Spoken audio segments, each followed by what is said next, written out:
Hi, are you tired of breaking news? Well, this is your break from breaking news. I know we're all the same. We've got news stories coming up on all our social media platform. We can't turn on the cable TV, news networks, wherever. There's always something that's breaking that you have to see. Again, this is going to be a 5-minute break for you. And one of the reasons this came about is I was sitting in a restaurant. In the background, the TV was on, of course, and the nightly news was on. And I literally saw stories. I wasn't listening to them, but I saw floods in New England, fires in Canada and Colorado. There was a drought somewhere, and there was water rationing going on in Puerto Rico. This is Still Curious with Gary Green, and I'm Gary Green. And when I go to newspapers.com to research an old crime scene that I investigated or an ancestor I'm looking for, I come across the newspapers of where those events occurred. I usually wander through the newspaper and read other stories that were happening at the same time. That's what I'm going to bring you today, is 3 quick stories of something that happened that was breaking news back in 1914.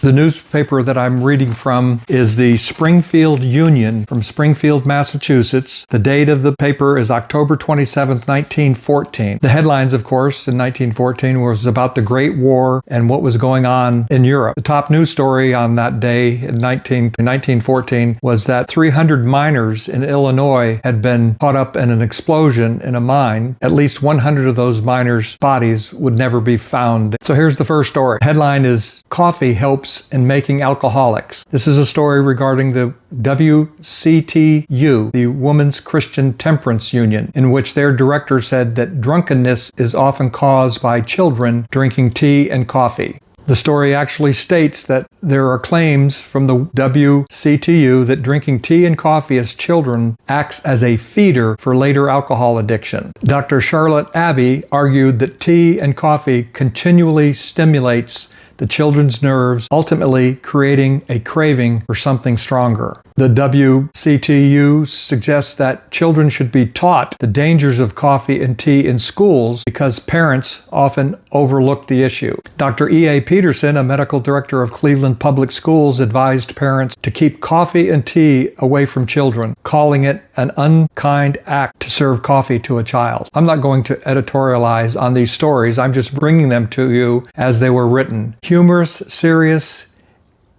Look at what we have today.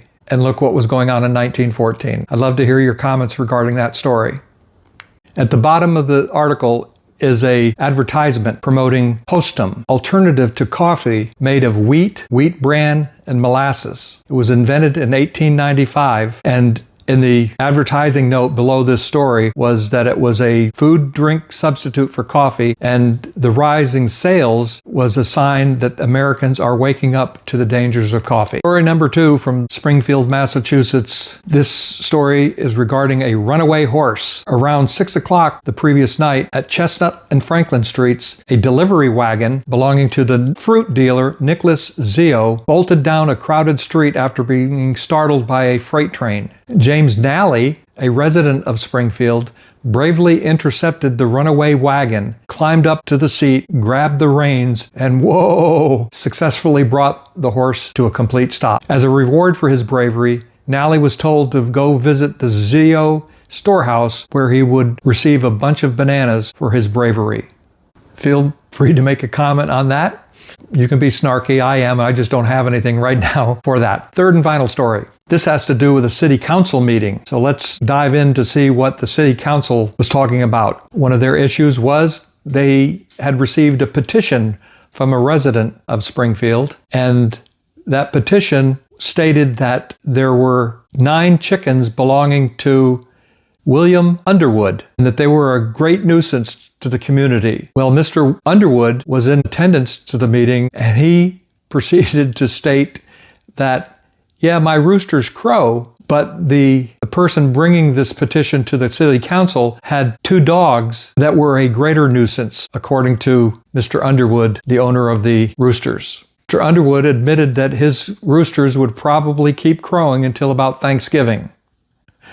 I don't know what that means, but that's in the story. So what did the city council do in regards to these 9 roosters that were disturbing the neighborhood? Well, they decided to hold off on a decision until their next meeting, when the Springfield Poultry Club was going to attend and present their side of the story.